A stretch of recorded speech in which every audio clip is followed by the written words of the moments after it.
warahmatullahi wabarakatuh. Waalaikumsalam warahmatullahi wabarakatuh. Alhamdulillahi wa kafa, wassalatu wassalamu ala sayyidina Muhammadin al-Mustafa wa ala alihi wa sahbihi ahli sidqi wal wafa. Asyhadu an la ilaha illallah wa asyhadu anna Muhammadan abduhu wa rasuluh. Allahumma salli wa sallim wa barik ala sayyidina Muhammadin wa ala ali sayyidina Muhammad, amma ba'd. Faqad qala Allah ta'ala fi kitabihil karim, a'udzu billahi minasy syaithanir rajim. Bismillahirrahmanirrahim. Yarfa'illahu alladhina amanu minkum walladhina utul ilma darajat. Shadaqallah. Yang saya hormati Ketua Yayasan Zulwafa Ilmayan Bapak Haji Romdoni Sumiyasan SPDI, yang sama-sama kita hormati Ibu Kepala Sekolah SD Islam Al-Bayani Ibu Hajah Roswita ST, yang saya hormati Ibu Wakil Kepala Sekolah Bu Yanti Naika SPD, Ibu Koordinator, Bapak, Ibu dan Dewan Guru, yang insya Allah semuanya senantiasa sehat selalu, amin. Sehat semua Ibu ya? Alhamdulillah. Sehat jasmani dan sehat rohaninya juga sehat kantongnya, amin ya rabbal alamin. Bersyukur kepada Allah dengan sama-sama mengucap alhamdulillah. Dengan karunia dan nikmatnya sampai saat ini kita masih diberikan nikmat yang luar biasa sehingga kita bisa melaksanakan aktivitas kita, bisa kumpul pada siang hari ini dalam rangka kajian kitab Arba'in An-Nawawiyah dan kitab Nashwaibul Ibad. Insyaallah semuanya dalam keadaan sehat. Salawat dan salam semoga terlimpahkan kepada Nabi kita tercinta Nabi Muhammad sallallahu alaihi wasallam. Pembimbing saya hormati, sebelum kita masuk ke kajian kitab Arba'in An-Nawawiyah, perlu saya sampaikan bahwa beberapa kitab hadis itu banyak. Yang paling terkenal adalah kitab Sahih Bukhari, ada Sahih Muslim, dan ada 6 kitab Sahih, kitab Sittah yang bisa kita kenal, Sahih Bukhari, Muslim, ada kitab Tirmizi, Sunan Tirmizi, Sunan Abu Dawud, Sunan An-Nasai, dan satu lagi Sunan Abu Hurairah. Itu bukan nama kitab. Abu Hurairah salah satu perawi. Jadi kalau kita melihat sumber utama umat Islam itu adalah Al-Quran dan hadis. Yang pertama ketika kita mencari hukum adalah Al-Quran, itu patokan pertama tuh. Di Al-Quran kita nggak nemu, maka kita cari di hadis. Lalu hadis ini banyak, berbagai macam kitab hadis. Yang mana yang kita dulukan? Nah, dari kalau kita urutkan dari paling atas adalah kitab Sahih Bukhari, udah paling sahih. Jadi hadis yang ada di dalam kitab Sahih Bukhari udah paling sahih di antara kitab hadis lain. Setelah Sahih Bukhari di bawahnya baru Sahih Muslim, itu secara urutan derajatnya, kualitasnya. Baru ke bawahnya Imam Sunan An-Nasai, Tirmizi, lalu ada Sunan Abu Dawud ya, dan lain sebagainya. Jadi itu perlu kita ketahui. Nah, kitab Arba'in An-Nawawiyah ini salah satu daripada anak kitab hadis. Kalau tadi Sahih Bukhari, Muslim itu sumber, ya, ibaratnya ibunya, sumbernya. Kalau ini masih anak-anaknya. Nah, kitab Arba'in An-Nawawiyah ini adalah kalau kita secara tes Arba'in itu kan 40, An-Nawawiyah adalah An-Nawawi. Jadi hadis yang mengandung 40 hadis diambil dari sumber-sumber kitab hadis induk. Ada diambil dari kitab Bukhari, ada diambil dari kitab Muslim dan sebagainya. Jadi yang kita kaji adalah kitab Arba'in An-Nawawiyah. Nah, sebelum kita masuk lebih jauh, ada ini hadis riwayat Abu Dawud nomor 3660. Nadarallahu ra'a sami'a minna hadisan fahafizahu hatta yuballigha. wa rubba hamil fiqhin ila man huwa anfahu minhu wa rubba hamil fiqhin laisa bifaqih. Kata Rasul, semoga Allah mencerahkan wajah orang yang mendengar hadis dariku, kemudian dia menghafalnya sampai dia mengajarkannya.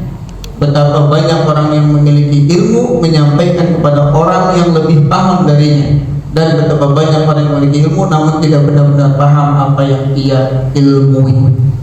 Kalau kita ambil hikmah atau satu benang merah yang kita ambil dari hadis ini, intinya Allah akan mencerahkan wajah. Ketika Allah mencerahkan wajah, identik kalau wajah cerah itu adalah wajah yang senang, gembira, nggak pernah yang namanya mengeluh, susah, payah dan lain sebagainya. Untuk siapa? Untuk orang yang mendengar hadis. Coba ngedengerin doang. Ada orang yang baca hadis Nabi, kita ngedengerin doang, itu Allah sudah mencerahkan wajah kita. Maka wajahnya cerah-cerah semua nih, saya lihat calon penghuni surga ini semua. Apalagi ya menghafalnya, dan apalagi sampai mengajarkannya. Ini adalah satu dalil bahwa betapa besarnya keutamaan kita mempelajari ilmu hadis. Memang miris juga ya, banyak taklim pengajian itu amat sedikit yang membahas ilmu hadis. Maka pada kesempatan ini kita akan sedikit walaupun nggak banyak ya. Teman-teman yang Allah muliakan, terkait dengan kitab Arba'in Nawawi, kita sebelumnya harus kenal dulu dengan pengarang kitab Arba'in Nawawi. Nama aslinya adalah Yahya bin Syarif bin Murid bin Hasan bin Husain bin Muhammad bin Jum'ah bin Nizam al-Huwaini, dan beliau dijuluki dengan Abu Zakaria atau disebut Muhyiddin. Muhyiddin itu kalau diartikan secara Indonesia orang yang menghidupkan agama. Bahkan di dalam keterangan, karena julukan Muhyiddin ini adalah julukan bagi ulama besar yang menghidupkan agama dengan ilmu-ilmu, beliau ini Syekh Abu Zakaria yang mengarang kitab Arba'in An-Nawawi, saking tawaduknya beliau bahkan pernah berkata, saya tidak akan memaafkan orang yang menjuluki saya sebagai Muhyiddin. Beliau saking tawaduknya itu. Kalau kita kan beda ya. Kalau kita habis di wisuda S1 gitu, kalau kita nggak dipanggil SPDI kita marah. Saya udah wisuda ini, SPDI harus ngapain gitu kan. Kalau beliau justru sebaliknya, saya nggak mau dipanggil Muhyiddin. Bahkan beliau pernah mengatakan, saya tidak akan memaafkan orang yang menjuluki saya sebagai Muhyiddin. Sebagai orang, kalau ulama dulu tawarnya seperti itu. Beliau lahir di Suriah tahun 631 Hijriah, 1233 Masehi. Nah, ini latar belakang beliau dari keluarga yang taat agama. Ayahnya itu bernama Syaraf bin Murri. Beliau belajar Al-Quran sejak kecil di Damaskus, mendalami beberapa ilmu agama, fikih, hadis, tafsir, bahasa Arab. Nah, ini guru-gurunya, banyak beliau berguru kepada para ulama-ulama saat itu, di antaranya Ishaq bin Ahmad al-Maghribi, Abu Ishaq al-Waraq. Ini karya-karyanya, kitab Al-Arba'in Nawawi, kitab Riyadhus Shalihin. Kitab Riyadhus Shalihin juga kitab hadis juga ya, dan lain sebagainya. Dalam ilmu fikih, bahasa Arab, dan banyak lainnya. Ini metode pengajarannya, dia terfokus pada mazhab Syafi'i ya, sama seperti kita, karena memang banyak ulama-ulama di luar sana pun yang menganut mazhab di luar Syafi'i. Makanya saya ngambilnya kitab Arba'in Nawawi. Kenapa? Karena yang mengarang kitabnya beliau bermazhab Syafi'i. Nah, ini kumpulan hadis ya yang terkenal dari beberapa kitab hadis ya. Kenapa dinamakan hadis Arba'in Nawawi? Jadi ada satu hadis Nabi, ini hadisnya dhaif ya. Nabi pernah berkata, barang siapa yang menghafal, kata Nabi, yang menghafal 40 hadis ya, untuk diamalkan kesehariannya, nanti kelak di akhirat ya, di akhirat itu akan bersama orang-orang soleh, bersama orang-orang shodiqin, bersama para orang-orang yang ahli surga. Itu ada hadis Nabi cuma kategori dhaif. Maka kita banyak menemukan kitab-kitab Arba'in Nawawi, ada Arba'in kitab lain, tapi namanya Arba'in, judulnya 40 hadis.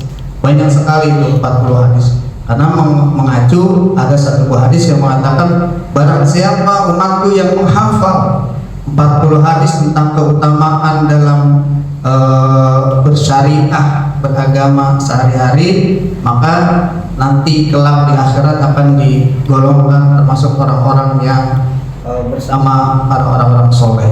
Maka beliau mengacu ke hadis tersebut, beliau mengarangkan kitab Arba'in Nawawi. Walaupun Arba'in itu katanya 40, ternyata di kitab Arba'in Nawawi ini hadisnya ada 42. Ada 42. Nah, ini ya. Kita langsung buka kitab hadis Arba'in Nawawinya. Ini kitab hadis Arba'in Nawawi yang pertama. Yang pertama itu tentang amal tergantung niat. Ya, karena kata Nabi, orang yang mendengar hadis dan mempelajarinya itu nanti akan dicerahkan wajahnya. Nanti sama-sama kita baca hadis dari matan Arba'in An-Nawawiyah. Ini hadis nomor 1, kurang gede ya. Oke, teman-teman kita baca bersama ya. Bismillahirrahmanirrahim. An Amiril Mu'minina Abi Hafsin Umar bin Khattab radhiyallahu anhu qala sami'tu Rasulullah sallallahu alaihi wasallam yaqulu innamal a'malu binniyati wa innamal likulli imri'in ma nawa wa man kanat hijratuhu ila Allahi wa rasulihi wa hijratuhu ila Allahi wa rasulihi wa man kanat hijratuhu lidunya yusibuha aw imra'atin yankihuha fa hijratuhu ila ma hajara ilaihi. Sebelum kita kaji terjemahannya, teman-teman harus mengetahui di dalam memaknai satu buah hadis itu, di dalam hadis itu ada 5 unsur minimal kita harus tahu. Ketika kita menemukan hadis itu di dalamnya terdapat 5 unsur. Yang pertama adalah rawi. Adalah siapa? Rawi. Rawi itu adalah orang yang meriwayatkan hadis. Di sini ada siapa? Amirul Mukminin Abi Hafs Umar bin Khattab. Ini Umar bin Khattab termasuk rawi. Nah, di kitab Arba'in Nawawi di sini tidak full dicantumkan nama-nama perawi. Ini kan diriwayatkan oleh, kalau kita melihat di sini diriwayatkan oleh Imam Bukhari dan Imam Muslim. Imam Bukhari kan dengan Umar bin Khattab jauh. Imam Bukhari itu masih tabi'in, sedangkan Umar bin Khattab adalah sahabat. Bagaimana mungkin bisa ketemu langsung, betul? Jadi hadis itu ada mata rantainya. Hadis niat ini didapat, ini kan dikeluarkan oleh Imam Bukhari di nomor 1, Imam Muslim nomor 1907. Enggak mungkin Imam Bukhari mendapatkan hadis ini langsung dari Umar bin Khattab sahabat. Lalu gimana kita cara mengeceknya? Cara mengeceknya langsung kita cari kitab Bukhari-nya. Hadis Bukhari nomor 1 kita cek. Di sini saya sudah mempersiapkan. Nah, ini aplikasi Maktabah Syamilah. Nah, di sini kita bisa menemukan Sahih Bukhari. Ini nama kitabnya Sahih Bukhari. Ini hadis nomor 1. Nah, ya. Ini dari Umar bin Khattab, betul ya? Betul. Nah, kita bisa melihat hadis ini didapatkan dari siapa saja. Ini yang pertama. Yang pertama, Haddatsanal Humaidi. Berarti Imam Bukhari dapat hadis dari siapa? Humaidi. Dari siapa? Humaidi. Haddatsana itu adalah Dari kalimat di dalam hadis yang disebut dengan syiyabul ada. Jadi ada kalimat-kalimat yang dituliskan oleh para perawi. Ada hadasana, ada samitu, ada ada akhbarona. Itu ada makna tersendiri. Kalau hadasana berarti Imam Bukhari mendapatkan hadis ini dari gurunya Humaidi di dalam sebuah majelis dengan berbagai macam murid yang banyak di dalam majelis itu. Lalu gurunya membacakan hadis tersebut, maka di redaksi hadisnya ditulis hadasana. Jadi ngedengarnya langsung dari gurunya di dalam satu majelis, disebut hadasana. Nah, nanti kalau kita menemukan hadis ada depannya hadasana, berarti orang tersebut mendapatkan hadisnya dari satu majelis yang dibacakan hadis itu oleh gurunya, namun banyak santrinya. Ada yang hadasani, ada hadasana, ada hadasani. Bedanya apa? Kalau hadasani itu sendirian. Saya dapat hadis dari guru saya baca, saya ngedengerin. Berarti nanti saya menuliskan hadisnya adalah hadasani. Ada samitu. Kalau samitu, saya ngedenger hadis bukan di majelis, bukan lagi ngaji kayak gini kan, ngaji nih lagi kumpul sengaja. Kalau sami itu lagi ngobrol, misalkan ketemu di jalan, lalu ada satu guru menyampaikan hadis, berarti itu sami itu. Kalau sendirian, kalau mendengar teman yang mendengarnya banyak berarti sami. Nah, itu redaksi hadis yang bisa kita pahami ya. Jadi Humaidi ini gurunya Imam Bukhari. Humaidi Abdullah bin Zubair, beliau dapat hadis dari siapa? Sufyan. Ini Sufyan dapat hadis dari siapa? Yahya bin Sa'id al-Ansari. Dapat hadis dari siapa? Muhammad bin Ibrahim at-Taimi. Dapat hadis dari siapa? Al-Qamah bin Waqqas al-Laisi. Dapat hadis dari siapa? Dari Umar bin Khattab radhiyallahu anhu. Dari hadis inilah diambil oleh Imam Nawawi, dimasukkan di dalam kitabnya Arba'in An-Nawawi. Cuman beliau tidak menyebutkan sanad secara utuh ya, hanya Umar bin Khattab saja. Jadi itu yang namanya rawi ya, ada 5 unsur dari rawi. Jadi adalah orang yang meriwayatkan hadis. Yang kedua, di dalam unsur di dalam hadis itu ada yang disebut dengan sanad. Sanad itu mata rantai. Ini ya, mata rantainya jelas ya. Umar dapat dari siapa? Dari Nabi ya, terus ini mata rantainya. Yang ketiga ada mukharrij. Di dalam unsur hadis ada yang disebut mukharrij. Mukharrij itu adalah orang yang mengeluarkan hadis, yang membukukan hadis. Berarti hadis ini dibukukan oleh Imam Bukhari. Berarti mukharrijnya adalah Imam Bukhari. Yang keempat, di dalam unsur hadis ada yang disebut dengan matan hadis. Nah, matan hadisnya mana? Ini innamal a'malu binniyat dan seterusnya. Dan kelima ada yang disebut syiyagul ada.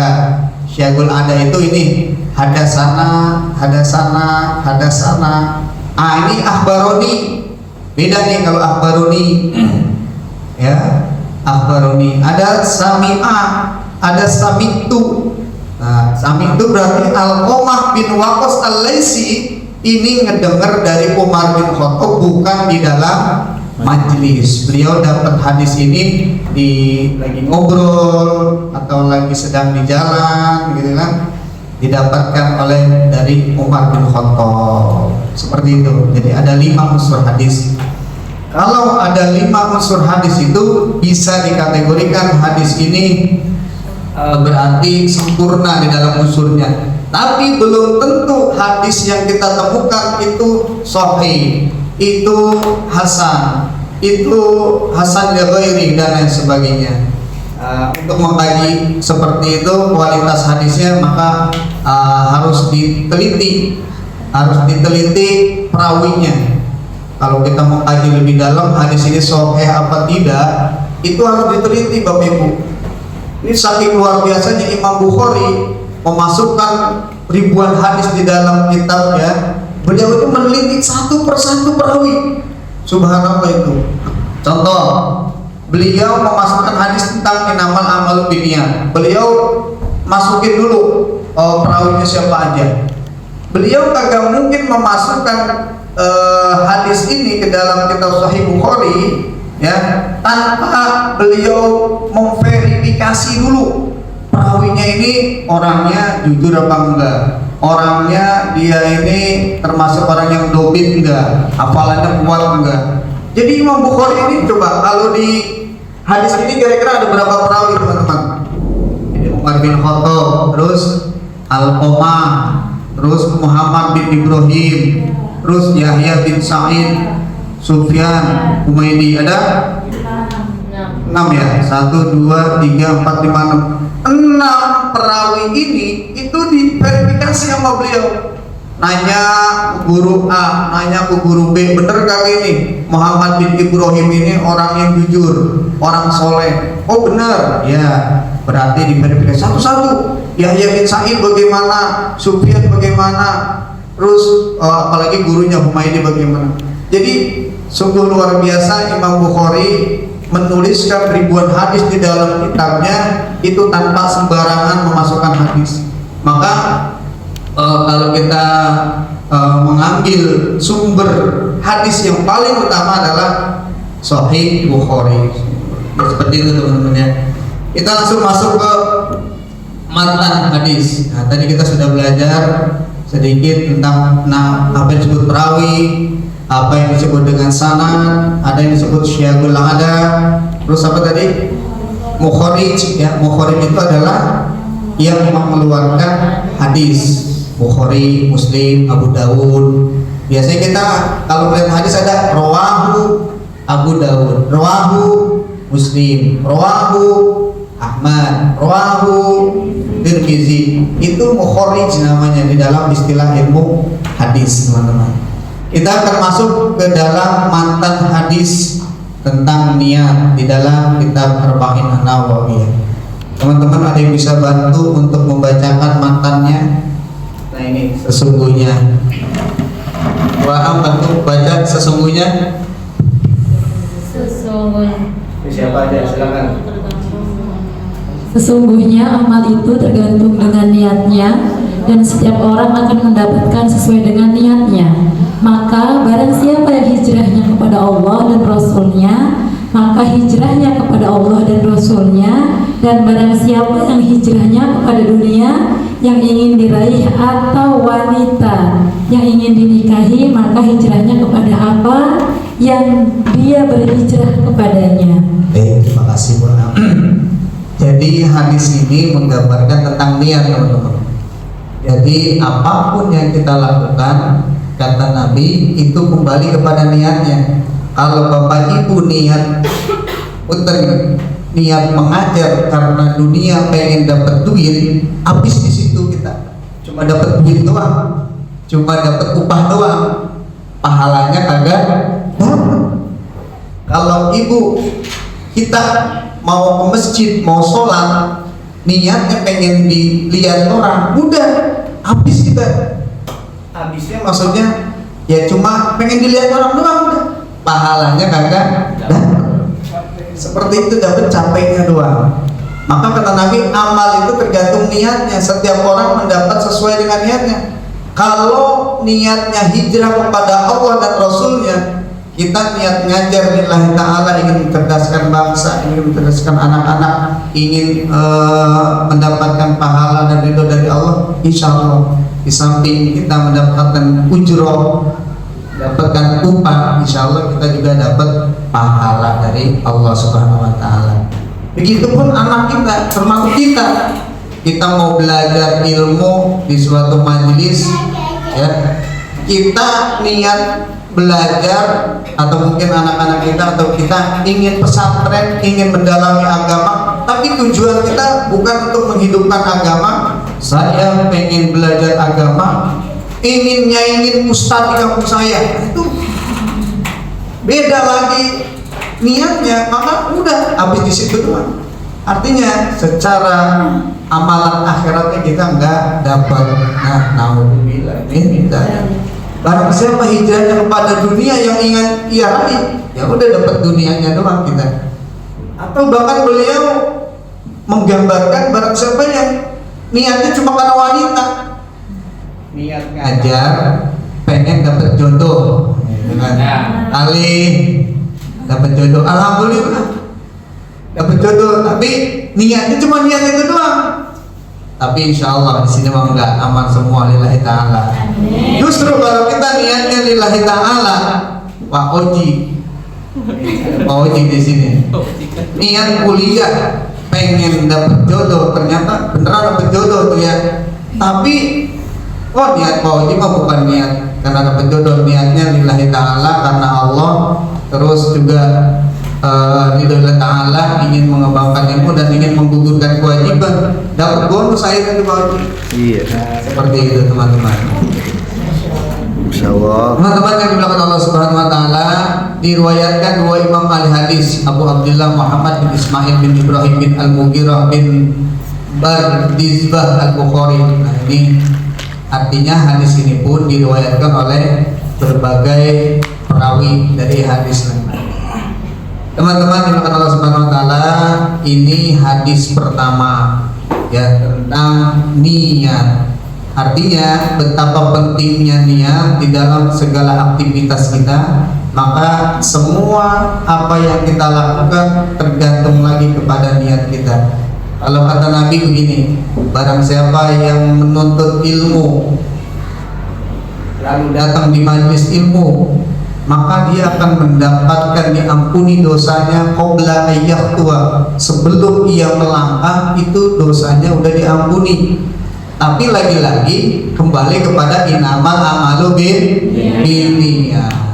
Kalau memang menuntut ilmunya karena Allah, insya Allah dosa kita diampuni. Tapi kalau niat menuntut ilmunya bukan karena Allah, maka ya apa yang dia harapkan udah cukup sampai di situ.